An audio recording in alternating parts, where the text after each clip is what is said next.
queridos filhos e filhas, que alegria tê-los conosco. O Fé em Debate é um programa que tem por propósito catequizar, esclarecer, formar consciência. E assim nós crescemos em sabedoria e graça diante de Deus e dos homens. A vida é um aprendizado. O Fé em Debate está começando. Nosso convidado de hoje, nosso amigo, a quem temos muito respeito e gratidão, Dr. Akin Neto. Bem-vindo. Uma alegria, Dr. Akin, estarmos aqui juntos falando. E nós queremos hoje, Dr. Akin, conversar primeiro o tema geral, emoções e sentimentos. Porque isso, a sua última visita foi provocativa. E você sabe que repercutiu muito. E que bom, né? O objetivo nosso é que ecoe. Bom, Akin Neto, ele que nos ajuda nessa obra de evangelização. Sobre emoções e sentimentos.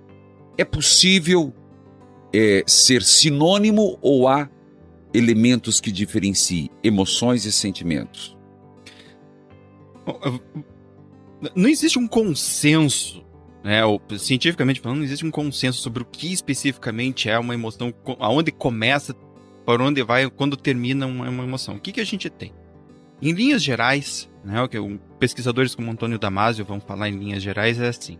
Quando você fala em emoção, você está falando de um movimento, né? Ou seja, o ato emocional ele tem um estímulo que o desencadeia, ele tem um tempo de duração geralmente curto, né? No máximo minutos. Doutora Akin, vamos devagar, que o santo é de barro. Então o ouvinte não está preparado para tantas informações.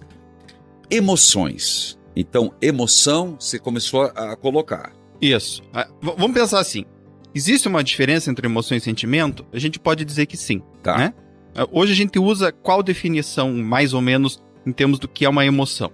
Então, uma emoção, ela, ao contrário do que a gente pensa, ela é muito bem definida em termos biológicos. Né? Então, a emoção ela tem um componente genético muito forte. Né?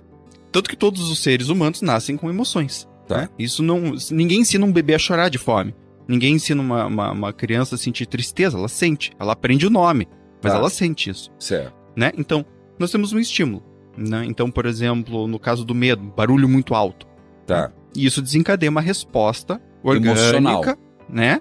E essa resposta, ela tem componente de movimento. Então, a emoção, ela mexe literalmente com a pessoa. É um movimento interno que mexe com a pessoa. Não apenas interno, mas externo também. Você tem uma preparação do organismo para a ação. Tá bom. Né? Então, geralmente a emoção, ela tem esse componente muito forte de você fazer alguma coisa frente àquele estímulo. Perfeito. O sentimento é a percepção que nós temos deste estado emocional. Tá. Então, o sentimento ele sempre vem depois da emoção. Se a gente for colocar numa cronologia, né? Então, primeiro eu me emociono. Muitas vezes a gente nem percebe a emoção acontecendo. Aí depois o nosso cérebro processa o que está acontecendo com a gente. E aí a gente diz, estou sentindo medo. Quando você diz estou sentindo medo, isso já é um sentimento. Entendi. Né? Aí assim, os sentimentos, diferentemente das emoções, eles podem ser mantidos por mais tempo. As emoções, elas têm um prazo menor. Bem menor. Até o sentimento, não. E nós estamos primeiro fazendo uma parte mais conceitual. Mas já estão chegando muitas perguntas, questões práticas. Mas vamos um pouco mais no conceitual, porque a gente às vezes fala certas coisas sem conhecimento de causa. Não que seja fundamental, mas pelo menos conhecer um pouco mais. Nós chegamos a falar em emoções que elas são mais rápidas, elas vêm e vão, é isso? É que a resposta emocional, ela exige muito do organismo. Né? Então não tem como você manter uma resposta, uma emoção rodando no teu organismo durante horas. O máximo que você vai ter são minutos. Máximo. Né? A partir daí, o que assume é o sentimento, porque daí entra a percepção. A emoção ela tem uma questão assim, para definir de uma forma muito mais breve. A emoção tem a ver com uma questão biológica. Ela tem um fator genético que determina muitas das respostas que você vai ter. Tá. Tem um estímulo, esse estímulo desencadeia uma emoção. Cada emoção tem um tema, né? Então, por exemplo, no caso do medo, a gente tem uma temática de proteção, né? No caso da tristeza, a gente tem uma temática de perda. Dificilmente você vai ver alguém sentindo tristeza sem uma perda envolvida. E ela exige um movimento. Certo. A partir disto, o teu cérebro percebe o que está acontecendo e registra esse movimento, essa descarga de hormônios, Sim. essa preparação do organismo para a ação. E você tem o que a gente chama de sentimentos. O sentimento, então, ele está ligado à percepção, enquanto que a emoção está mais ligada à ação. Do ponto de vista moral, como você colocaria emoções e sentimentos? Veja, algumas emoções, elas são universais. Tá. Né? Então, elas estão além de qualquer cultura.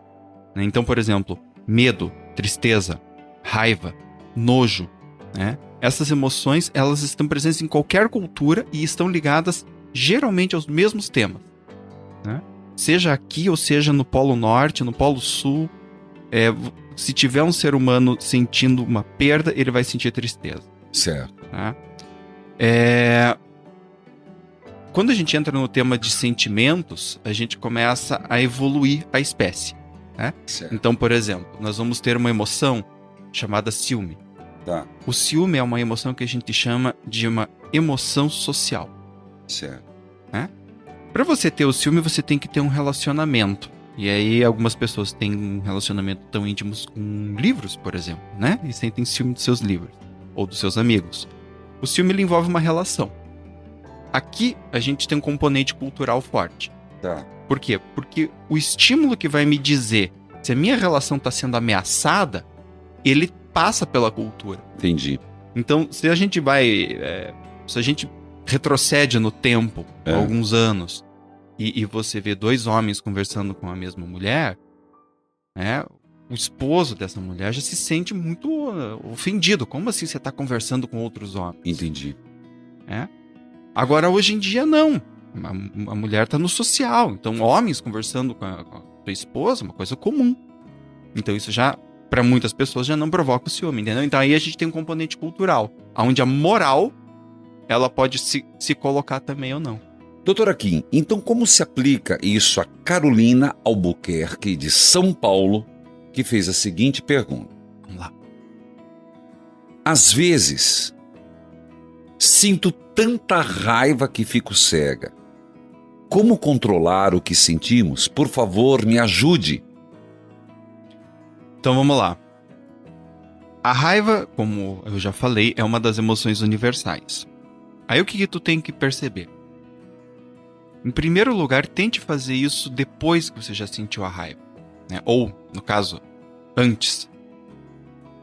Neste momento, reflita. O que especificamente me causa raiva? A pergunta está aberta, né? Então ela não trouxe... Ela não deu um exemplo, né? Então vou supor, né? Então, por exemplo, é o tom de voz de alguém que conversou com você? É uma determinada situação? É algo que você pensa... Sei lá, às vezes você tá em casa pensando sobre a tua própria vida e pensa, pô, eu poderia estar muito melhor do que eu tô hoje, isso te dá uma raiva.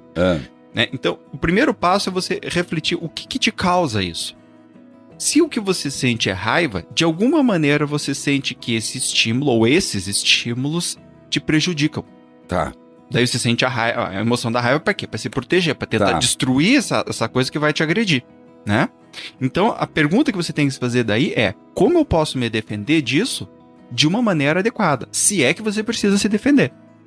Porque a raiva... Mas quando deixa a pessoa cega lá, ela quer dizer meio que irracional. Pois é que esse é um problema muito comum com a raiva por causa do seguinte. É muito complicado você frear um impulso emocional no momento em que ele está acontecendo. É muito difícil.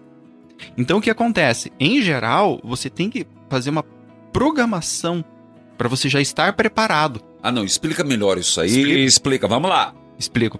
É por causa do seguinte. Vem aquele sangue que vem lá da ponta dos pés, sobe. E aí? O que eu digo para meus clientes é o seguinte, se você sentir isso e perceber que está numa situação que isso não é adequado, saia fora. Tá. E como programar, né? Como programar lidar com a raiva? Aí o que acontece?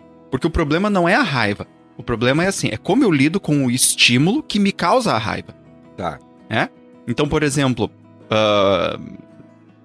uma pessoa que ela não tem muitas habilidades sociais, ela pode sentir raiva quando ela tá num ambiente social, por exemplo, Tá. e começa a fazer perguntas pra ela em que ela tem que ser desenvolta. Ela pode ficar com raiva. Pô, esse pessoal aqui fica querendo brincar comigo, fica querendo me usar. Mas na verdade não é isso. É ela que não tem uma competência social muito bem desenvolvida. Então o fator determinante na raiva vai ser o quê? Ela aprender um conjunto de comportamentos sociais para quando ela estiver num ambiente em que as pessoas comecem a fazer perguntas para ela, em que ela possa entender isso não como um ataque. Porque esse aqui é o esquema da raiva. Tá. Você percebe algo como um ataque. Aquela pessoa quer me prejudicar, aquela situação tá querendo me prejudicar e eu tenho que me defender. Como? Batendo, destruindo. Por isso que vem esse sangue que, né, como você falou, esse sangue que ferve e você fica com vontade de bater, de xingar, né? Agora a questão é, se você tem cartas na manga, e essas cartas têm que ser pensadas anteriormente, né? Certo. Aí você pode acionar esses mecanismos. E veja, eu tô falando aqui de uma questão de probabilidade. É o que a gente trabalha no consultório. A gente trabalha com vários comportamentos, vários entendimentos para a pessoa. Doutor Aquim Neto, paixões e sentimentos são sinônimos? E gostaria de falar sobre a questão da paixão, porque a igreja, a palavra paixão, ela vem do patrimônio cristão muito forte. Existe a paixão de Jesus, existe também muitas orações, paixões desordenadas. O que é paixão? Que veio com a pergunta. Foi José Bruno que fez a pergunta. Por que a igreja chama sentimento de paixões? São sinônimos? Eu conversava em off com o Dr. Aquim Neto e dizia assim, nós entendemos que teologicamente o termo paixões são emoções, movimentos de sensibilidade que inclinam a pessoa a agir ou não agir, em vista do que sentiu ou imaginou, como coisa boa ou má. São numerosas as paixões. A igreja coloca que a mais fundamental é o amor, provocada pela atração do bem. O amor causa o desejo do bem e a esperança de alcançar. Esse movimento tem o seu termo no prazer e na alegria do bem possuído. Do outro lado, existe também a paixão má, aversão, ódio, que leva à cólera e outras paixões desordenadas. Como a psicologia vê isso no dia a dia? Eu, particularmente, na verdade, assim, um adendo. Eu achei muito interessante a ideia da paixão pelo catolicismo, né, pela igreja, porque ela me fez lembrar da ideia de inteligência emocional. Certo. Então, eu sinto algo, e esse algo que eu sinto, eu vou, através do meu livre-arbítrio, transformar numa ação. Sim. Né? E é aí onde eu faço o meu adendo a respeito da psicologia. É nesta ação em que eu posso ter algo bom ou ruim. Sim. Né? Então, eu quero ter uma conversa com meu cônjuge, porque a gente tem brigado, e eu quero falar com ele de uma maneira... E eu tento me emocionar, tento buscar dentro de mim uma emoção, por exemplo, de paz, de tranquilidade, e tento falar com essa pessoa. E aí eu tô construindo uma coisa boa. Ou, quando eu percebo que o meu cônjuge tá falando alguma coisa e eu sinto raiva, e eu resolvo, por exemplo, agredir, porque estou sentindo raiva. Não é porque eu estou sentindo raiva, é porque eu decidi usar a raiva desta maneira. Porque eu também posso usar a raiva dizendo, olha, eu tô meio descontrolado aqui, é melhor a gente interromper e conversar depois, porque eu tô me sentindo agredido e eu sei que você, por exemplo, não tá me agredindo.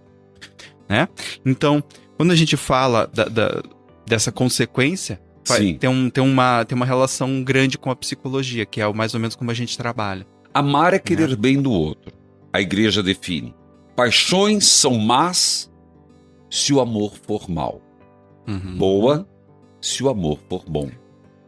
Acho que vem dentro daquilo que você estava dizendo. Exato. A emoção em si, ela não é boa ou ruim. Ela é apenas uma mensagem. Algo está acontecendo. Né? No caso da raiva, eu tô me sentindo agredido. Agora, eu posso me sentir agredido e refletir, por exemplo. Eu realmente preciso me sentir agredido? Essa pessoa é capaz de me agredir ou eu simplesmente estou sentindo uma agressão e tenho que comunicar a essa pessoa: olha, não faz isso não, porque eu me sinto mal quando você faz isso. Entendi. Né? O Érico fez a pergunta: por que sentimos emoções tão fortes a ponto de morrer? Não. Aí eu tenho que discordar. O ser humano é incapaz de morrer por causa de uma emoção. A não ser, claro, dentro de algum problema neurológico, mas aí é uma exceção à regra. Neurologicamente, nós não somos. Os pássaros são. Não sei se vocês sabiam disso, mas passarinho morre. Morre de susto. De susto. De medo, né? Então, quando tem foguetório, é muito comum se ver passarinho morto. Porque o cérebro deles não aguenta. O nosso aguenta. O que acontece é, a pessoa começa a reagir de uma determinada maneira frente à emoção, torna essa reação um hábito, e este hábito pode causar mal à pessoa, e aí ela pode morrer, sei lá, por inanição, por se abandonar nas drogas, ou por tomar um monte de comportamentos inadequados. Mas a emoção em si não mata. A priori, ninguém morre de amor. Não. Eu tenho dito isso. Que a pessoa diz: minha vida acabou, vou morrer. Não, você não vai morrer. Você vai morrer se você escolher morrer e se entregar a essa melancolia, a essa tristeza e se entregar. Exatamente. Mas ninguém morre de amor. Por falta de amor ou uma perda no amor. Sou muito chorona. A Deni está dizendo. Às vezes por coisas que não tem nada a ver. Sinto até vergonha. Como eu posso mudar? Deni de Ubiratã. Muito chorão, Deni? É uma pessoa, a gente diz que ela é emocional. É isso? Sensível, né? Sensível. A gente diz isso, sensível, manteiga derretida, coração mole, né? Tá.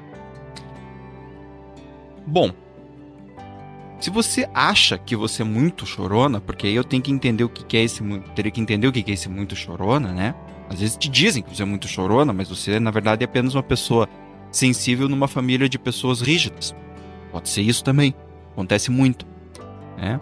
O que eu te diria é assim, ó. Em primeiro lugar, determina se o que tu sente é tristeza. E se é essa tristeza que tá ligada a esse choro. Se for o caso de ser tristeza, ou seja, se você sentir essas coisas como perdas, a dica que eu te dou, e agora é uma dica bem aberta, porque você não tá me dando nada mais específico, é assim, ó.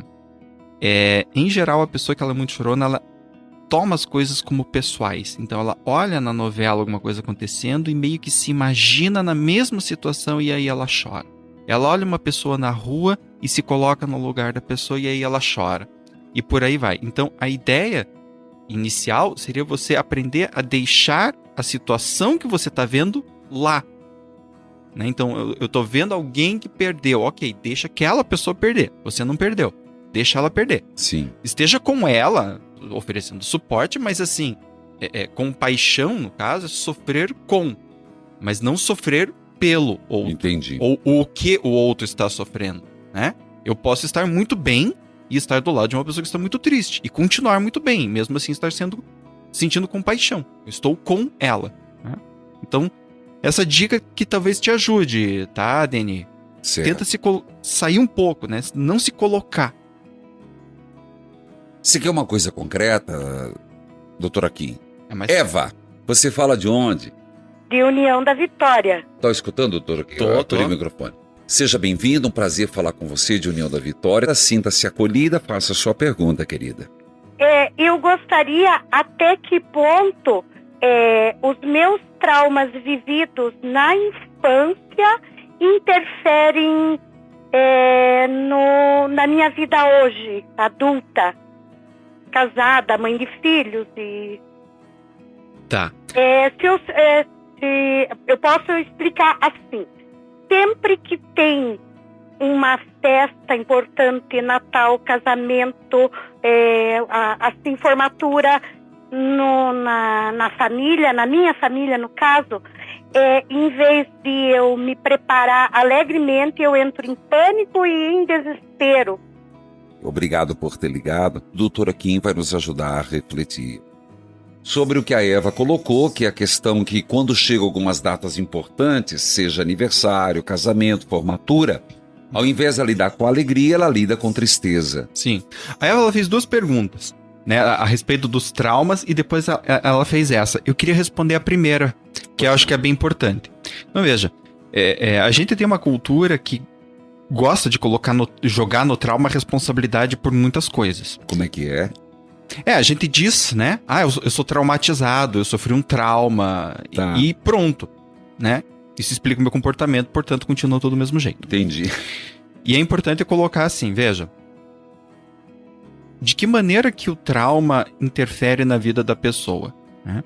Então, em primeiro lugar, não existe um evento que ele é traumático. A mesma pessoa, por exemplo, ela passa por, sei lá, os judeus em Auschwitz, por exemplo. Né? Teve muitos que destruíram a vida, teve outros que se reconstruíram.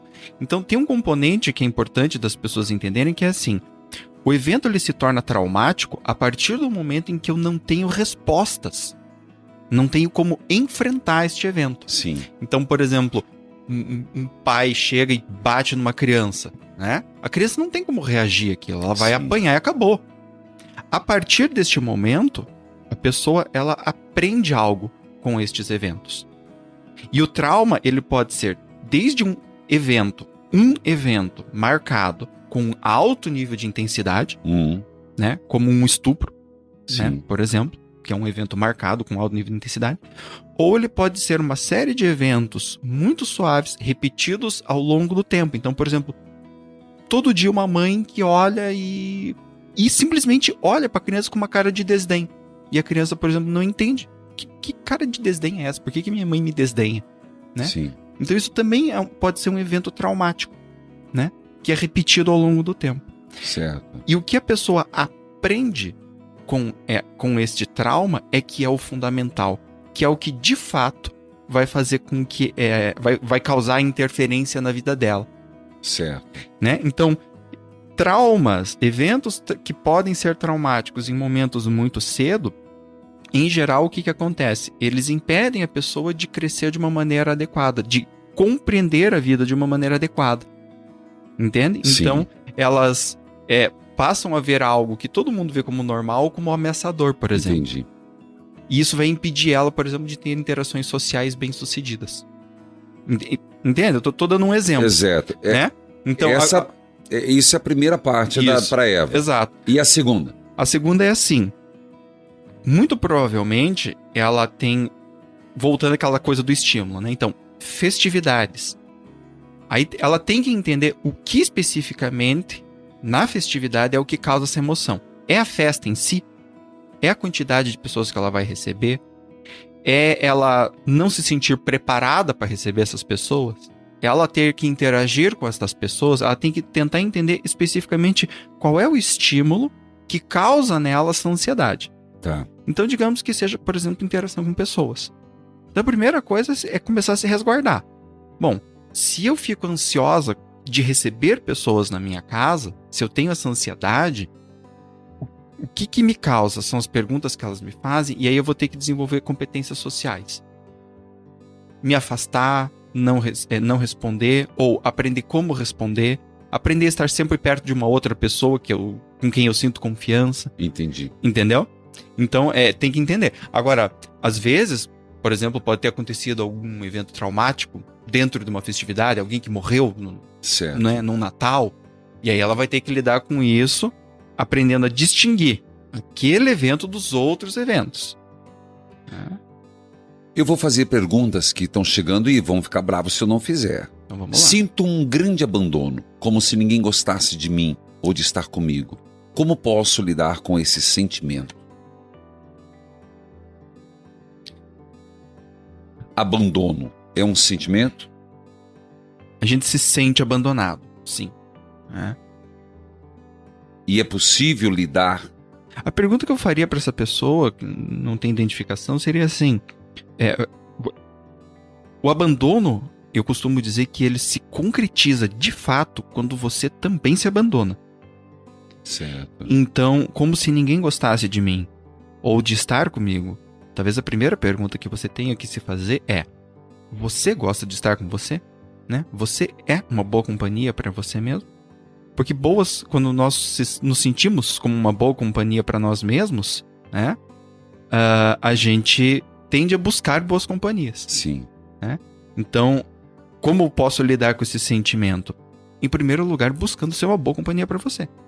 Porque se você se abandona, aí é que o abandono, entre aspas, do outro também se materializa. A Ana Lúcia está perguntando por que o sentimento de amor dói no coração. Boa pergunta. Eu não sei, né? O sentimento de amor, eu particularmente não sinto dor, né? Eu sinto dor quando penso numa perda, né? Agora, o que eu poderia te dizer é assim: todas as emoções e sentimentos, eles têm uma repercussão no nosso corpo. É por isso que a gente sente. Certo. Se não tivesse repercussão, não sentiria. Na verdade, o sentimento ele é uma manifestação física. Certo. Por isso que a gente sente. Então, quando você diz que você sente uma dor no peito, nada mais é do que uma manifestação disso. Isso não é errado, isso não é anormal, isso é a emoção se expressando. Né? Assim como quando a gente sente um alívio, a gente diz, né, sai um peso das minhas costas. E literalmente a gente sente a musculatura, né, atrás do pescoço e das costas relaxando. Né? Se a paixão acaba, pode restar sentimento? Pode. Tem uma distinção entre sentimento e afeto, né? Então, por exemplo, o afeto é uma coisa que ela pode perdurar o resto da vida. Tu pode ter um afeto positivo por alguém o resto da tua vida. Tá. Mesmo inclusive, e isso é interessante, porque assim, casais às vezes... Que se separam porque houve uma traição, por exemplo. Tá. A pessoa, ela sente uma raiva, sente que ela não pode se aproximar mais daquela pessoa, ao mesmo tempo que sente um afeto positivo, que gosta. É aquele negócio assim: eu não consigo mais viver com ele, mas eu gosto. Entendi. Né? E isso é um afeto. Né? Isso é afeto. Isso é afeto. A paixão, ela é importante no relacionamento matrimonial? A paixão é desejo. Tá, beleza. Entendendo a paixão como desejo sexual. Sim. Para algumas pessoas mais, para outras menos, né? E aí, assim, o que eu sempre digo é que cada casal tem que verificar o quanto que cada um de fato precisa disso, quanto que cada um quer disso. Mas, em geral, o que a gente vê é que existe uma atração, uma paixão em casais, entre aspas, bem-sucedidos, digamos assim. Né? A gente percebe que geralmente existe. Fui abusada quando era criança pelo meu cunhado. Ele não está mais casado com minha irmã, mas minha mãe gosta muito dele. Nunca contei nada para ninguém. Como me livrar desse ódio e tirar isso do meu peito? Então eu vou te falar assim, ó. Em primeiro lugar, não é se livrar disso, tá? Não é para você se livrar desse ódio. É para tu entender o seguinte: esse ódio tá te dando uma mensagem, tá? Ódio, raiva. Raiva é uma emoção que a gente sente quando a gente percebe que tem algo que pode ou que já nos causou um dano. Esta pessoa, obviamente, já lhe causou um dano. Então a raiva que tu sente, ela é positiva nesse sentido, que ela tá te alertando. Aquilo lá é um problema. Aquilo lá pode te causar um dano. Agora, tu tem que aprender a usar esta raiva de uma maneira saudável para ti. Como? Aprendendo a te proteger desse cara, porque ele ainda permanece no teu vínculo. Particularmente falando, eu acho que você deveria abrir isto, embora eu saiba que é uma decisão pessoal tua. Eu acho que você tem que abrir, porque esse tipo de coisa ela não pode ficar em segredo. E a gente sabe que a maior parte dos abusos, mais de 85% dos abusos, ocorrem no ambiente familiar, por pessoas próximas. É impressionante. Pai, tio, mãe, sobrinho, padrasto. Por quê? Porque fica em segredo.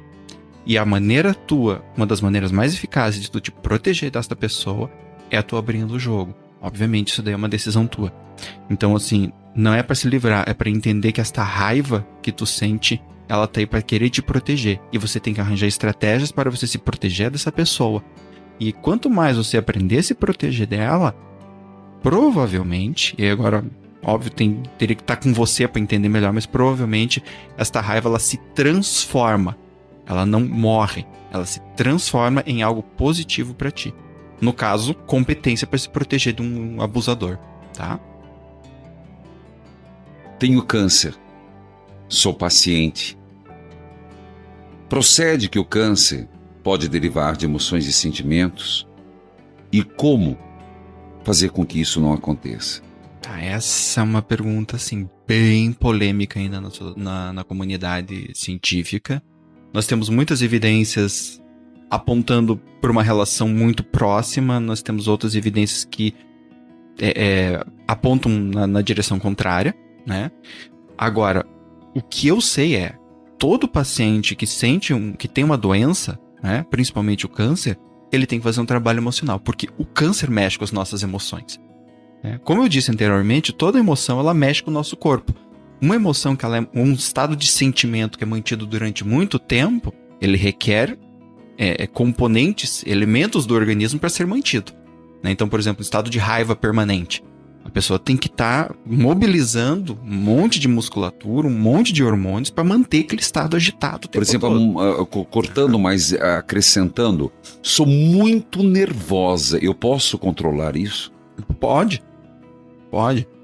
Que aí que você está falando, pessoa, uma irritação, um nervosismo permanente. Uhum. Porque veja, as pessoas, o que elas querem é parar de sentir.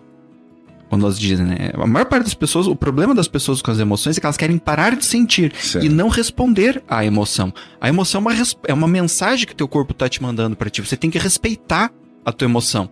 E não querer se livrar. Então, por exemplo, o nervosismo. Agora eu não sei se esse nervosismo é no sentido de raiva, né? Eu sou uma pessoa com raiva, deve muita ser raiva. Mas irritada, uma pessoa irritada, estressada. Né? Então, por exemplo, tolerância zero. Se você é uma pessoa muito irritada, muito provavelmente você vê tudo ao teu redor, pessoas, lugares, situações, como coisas que podem te agredir. Mas você falava parar de sentir. Como parar? Não é parar de sentir, mas é saber lidar com o que sente. É dar uma resposta adequada, porque como assim, a emoção é como se fosse fome, por exemplo. Você sente fome. Você pode tomar toda a água que você quiser, não vai resolver a tua fome. Você pode fazer exercício, não vai resolver a tua fome. Né? O que vai resolver a fome? O que vai resolver a fome é você comer, ponto. Né? Então, por exemplo, a emoção da raiva, a raiva a gente sente para querer agredir algo que a gente acha que tá nos agredindo. Então a gente quer tirar aquilo da frente. Aí a questão pra pessoa que é muito nervosa é, o que tá te agredindo? Será que às vezes não é você que tá muito sensível a isso? E aí a gente começa a elaborar respostas comportamentais, como por exemplo, a pessoa aprender a relaxar, aprender a fazer um trabalho de respiração, ou aprender a criar critérios mais concretos do que realmente é algo que agride ela, né? E aí você tá dando uma resposta pro teu organismo. O teu organismo tá falando, tem alguém te atacando. Você, calma, não é bem isso. Olha só, essa pessoa tá falando isso, mas ela fala isso pra todo mundo, é coisa dela, eu não preciso ficar agredido por isso. Entende? Então tem um trabalho cognitivo, às vezes tem um trabalho comportamental. Quando eu digo comportamento, eu não tô falando apenas de uma ação física, né? Às vezes o comportamento é uma ação mental. Entendi. Entendeu? Então, isso é importante para as pessoas entenderem. Então, tem que dar uma resposta para aquela emoção, a tristeza, lidar com uma perda. Né? É possível uma pessoa ser refém de sentimentos e emoções e quebrar esse estado de aprisionamento? Sim. Nós entendemos as nossas emoções, a maneira pela qual nós entendemos nossas emoções pode nos fazer refém dela. Então, eu posso acreditar que eu não controlo nada os meus estados emocionais, que é impossível. Quando eu penso nisso, quando eu entendo as minhas emoções desta maneira, eu simplesmente tiro de mim a responsabilidade pela minha ação. Né? Porém, a gente sabe que embora as emoções sejam de fato fortes, de fato elas vêm antes da consciência, nós temos muito que a gente pode fazer com elas. Então, por exemplo, a percepção do que nos causa determinadas emoções. A gente pode controlar isso. Controlar não significa apagar. Controlar significa compreender e aprender a dar uma resposta com base na nossa escolha, né? Nosso livre-arbítrio. Escolher treinar comportamentos, tanto mentais quanto físicos. Uma outra coisa que a gente pode aprender, né? Então tem uma variedade de coisas assim que a gente pode fazer, sim. Eu quero agradecer, doutor Akin Neto, obrigado pela sua presença no Fé em Debate. Obrigado a vocês. O Senhor esteja convosco, Ele está no meio de nós. Abençoe-vos, Deus Todo-Poderoso, Pai, Filho e Espírito Santo. Amém. Evangelizar é preciso.